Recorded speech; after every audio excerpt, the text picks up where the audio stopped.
کہ قرآن کا فیصلہ ہے، اور اس کے ساتھ یہ بھی سوچنا ہے کہ وہ استہزاء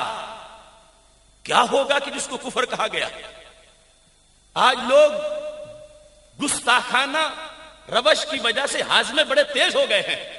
اور وہ گستاخی کو گستاخی سمجھ ہی نہیں رہے اور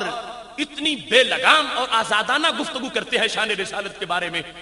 میں قرآن سے ایک مثال دینا چاہتا ہوں تاکہ سارے سننے والے محتاط رہیں، اگر کہیں پہلے ایسا ہوا تو ایسا نہیں ہونا چاہیے، اور پوری طرح میڈیا کے افراد اور پوری دنیا میں جو لوگ میرے محبوب علیہ السلام کے بارے میں گفتگو کرتے ہیں انہیں پہلے سوچنا چاہیے۔ ادب گاہے زیر آسماں از عرش نازک تر نفس گم کردہ می آید جنید و بایزیدین جا، کہ وہ بولنا چاہتے ہیں تو کس ذات کے بارے میں۔ اب اس کا ایک معیار میں قرآن سے پیش کرتا ہوں۔ قرآن مجید برہان رشید کی سورہ انبیاء آیت نمبر 36 ہے۔ رب ذوالجلال ارشاد فرماتا ہے وَإِذَا رَآكَ الَّذِينَ كَفَرُوا إِن يَتَّخِذُونَكَ إِلَّا هُزُوًا،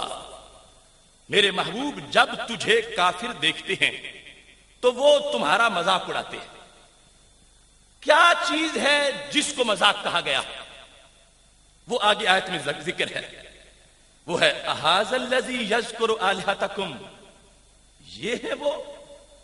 آپس میں ایک دوسرے کو کہتے ہیں یہ ہے وہ جو تمہارے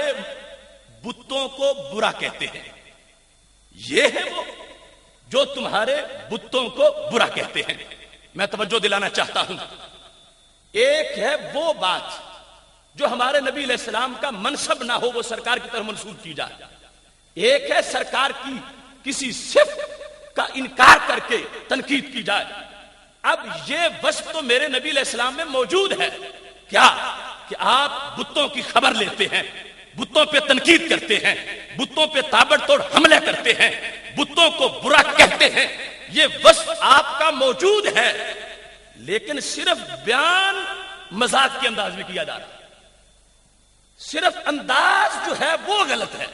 ورنہ تو یہ سرکار کی شان ہے کہ آپ بتوں کی مذمت کرتے ہیں، اور یہ توحید کا آپ کا عقیدہ ہے کہ آپ رب کی شان بیان کرتے ہیں، بتوں کو برا کہتے ہیں۔ اب کافروں میں نے بھی یہی کہا کہ یہ وہ انسان ہے جو بتوں کو برا کہتے ہیں، لیکن رب نے کیا کہا؟ فرمایا یہ مذاق اڑا رہے ہیں۔ کیوں؟ کہ وہ کہتے ہیں أَهَذَا الَّذِي أَهَذَا الَّذِي يَذْكُرُ آلِهَتَكُمْ، یہ ہے وہ جو تمہارے بتوں کو برا کہتے ہیں۔ اب ایک بات وصف ہے میرے نبی علیہ السلام کا، حق ہے، حقیقت ہے، مگر بیان کا انداز جو ہے وہ مذاق والا ہے، وہ توہین والا ہے۔ میرے رب نے فیصلہ کر دیا، ان کی شان یہ ہے کہ اس بات کا بھی میں نوٹس لے رہا ہوں کہ یہ کفار جو اس انداز میں میرے نبی علیہ السلام کا وصف بیان کرتے ہیں تضحیک آمیز لہجے میں، اللہ کہتا ہے یہ عرش کا فیصلہ ہے کہ وہ اس انداز میں بھی میرے نبی کی گستاخی کر رہے ہیں۔ کہاں وہ جرم، کوئی گالی بکے، کوئی بکواس کرے، کوئی ہلکا لفظ بولے، وہ تو سرکار کی ذات میں ہے ہی نہیں جو کوئی توہین کرنے والا کرتا ہے۔ یہاں جو بیان ہوا وہ ذات میں ہے، مگر شریعت نے کہا لہجہ غلط ہے، انداز غلط ہے، طریقہ غلط ہے۔ اگرچہ حق ہے کہ ہمارے نبی علیہ السلام بتوں کی پرزور مذمت کرتے ہیں، لیکن بیان کرنے والے کہتے ہیں أَهَذَا الَّذِي يَذْكُرُ آلِهَتَكُمْ، یہ ہے وہ، اس طرح ہلکا زہر کرنے کے لیے یہ ہے وہ جو، تو انداز پر بھی قرآن نے پابندی لگائی کہ الفاظ تو الفاظ رہ گئے، اگر انداز میں بھی کسی طرح کا سفلا پن ہوگا تو رب کا عرش اس کے گستاخ ہونے کا بھی فیصلہ کر رہا ہے۔ لوگ سمجھتے ہیں شاید کوئی اتنا بڑا پہاڑ گرے گا تو پھر اس کو گستاخی کہا جائے گا، کہتے ہیں کوئی مسلمان سوچ ہی نہیں سکتا کہ وہ ایسا کرے، تو سوچ نہیں سکتا مسلمان، اس کی زبان پر پہرا لگانے کی ضرورت ہے کہ اس نے بولنا ہے تو کیسے بولنا ہے۔ یہاں پر صرف انداز پر